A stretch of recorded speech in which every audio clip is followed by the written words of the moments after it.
Dan ini investasi sekarang ini 5 miliar dolar, tapi ini bisa nanti berkembang sampai mungkin 15-20 miliar dolar karena tadi luasnya itu. Jadi lokal kerja tenaga kerja akan 20.000 pada tahap pertama ini. Karena dia menciptakan lapangan kerja pada dasarnya, ya kan? Tadi saya tanya sama Pak Bupati, menciptakan lapangan kerja untuk anak daerah kita.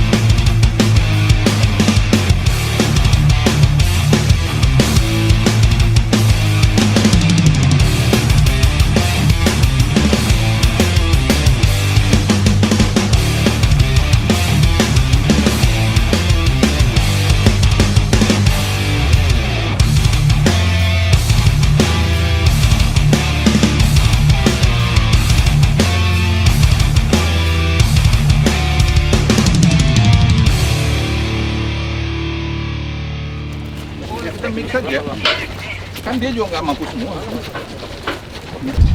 Kami juga membangun power plant sendiri, Pak. Berapa megawatt? Sebesar 2.850 megawatt. 1 kali 3, Pak. Jadi 2 juta, jadi 6 juta. Jadi ini kamu PLTU-nya 6 kali 25. Kenapa main 625? Kenapa nggak langsung bikin 150 kali? Siap. Jadi untuk rencana awal kita 2.850 direncanakan akan rampung sebelum tahun 2025. Tapi untuk tahap pertama yang ditargetkan sebelum akhir 2020, kami membangun 25 kali 16. Kenapa? Karena untuk tahap pertama KL listrik ini sangat penting untuk kegiatan operasional kami. Kamu pakai gas atau batu bara? Batu bara, Pak. Nanti ke depan bisa gas nggak ya? Supaya lingkungan. Untuk sampai saat ini Coba kamu lihat dulu itu. Siap, Pak. Bisa lebih cepat kau bikin paralel gitu. Ya, sampai saat ini realisasi kita sudah sampai dengan 11 triliun. Ya. Ya. Cuma dikarenakan pandemi COVID-19 Karena kan ini COVID udah mulai turun. Sini kan COVID Pak Bupati nggak terlalu tinggi kan? Tidak. Iya bagus kok. Bintan ini dari data kami, Bintan ini Batam Bintan salah satu yang baik. terlindungi. Ya, satuan. Oke, batas itu toh. PT-nya di mana, Pak? Di mana tuh sini? Kena pakai ini kan, sungai itu yang biru itu. Jadi masalahnya apa? Itu aja daerah situ. Itu kan waduk sampai sini kena. Oh dari waduk kemari. Masih ada hutan.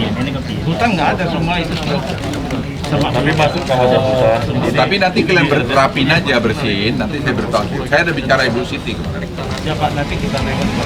Iya ya betul. Boleh betul.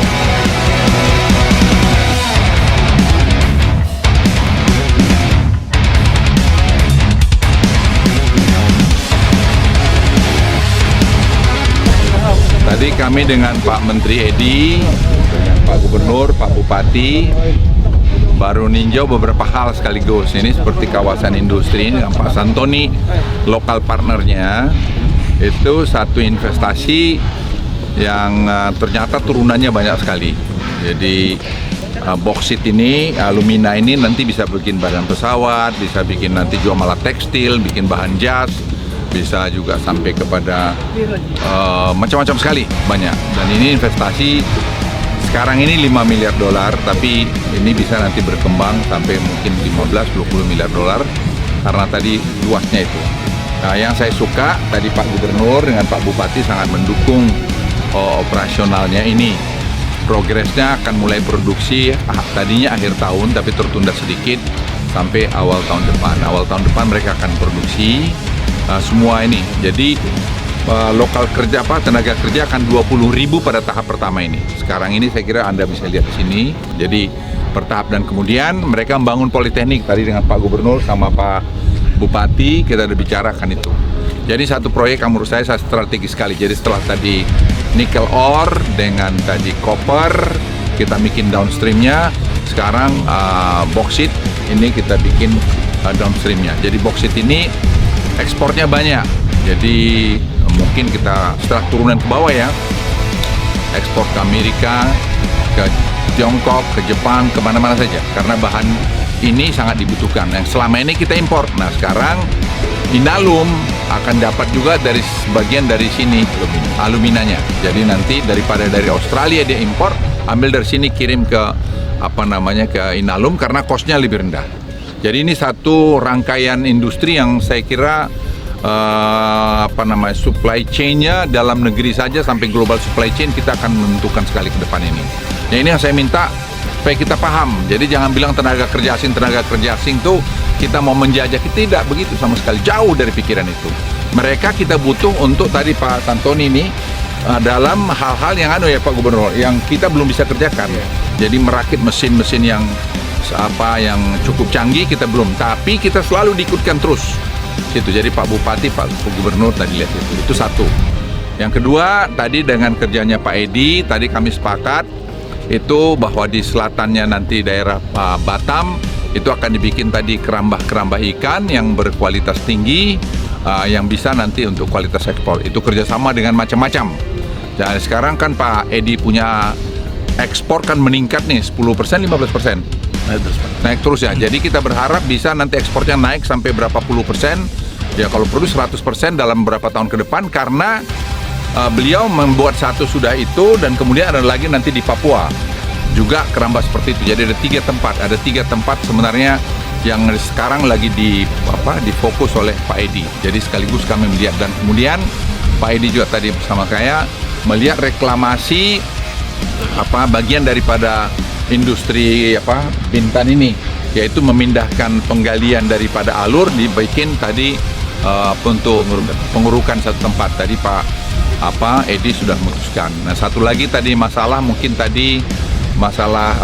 alur air tadi itu yang dari danau tadi, karena di situ akan nanti ada dibangun juga 350 hektar untuk pabrik aluminiumnya. Jadi nanti semua ini satu bagian terintegrasi. Penolakan Enggak juga tadi Pak. Ya penolakan harus paham karena dia menciptakan lapangan kerja pada dasarnya. Iya kan? Tadi saya tanya sama Pak Bupati menciptakan lapangan kerja untuk anak daerah kita. Ini kan lapangan kerja, kalau nggak ada ini sekarang berapa ribu yang kerja ini? Kerja apa dia? Iya kan? Jadi jangan dipolitisasi lah. Harus jernih. Tapi setelah mesin yang besar-besar jadi, yang canggih, itu anak-anak Indonesia juga masuk. Kenapa? Politeknik kita bangun. Ini tadi Pak Bupati bersama-sama dengan Pak Santoni dan nanti perindustrian dan pendidikan kita akan membuat politeknik itu atau memanfaatkan politeknik yang sudah ada di upgrade. Ya, oke. Terima kasih. Kamu tadi soal tenaga kerja itu ya, jadi jangan salah, itu semua kita buat tuh untuk anak-anak. Sebab kalau tidak ada yang dimulai, kapan mau jadi nih?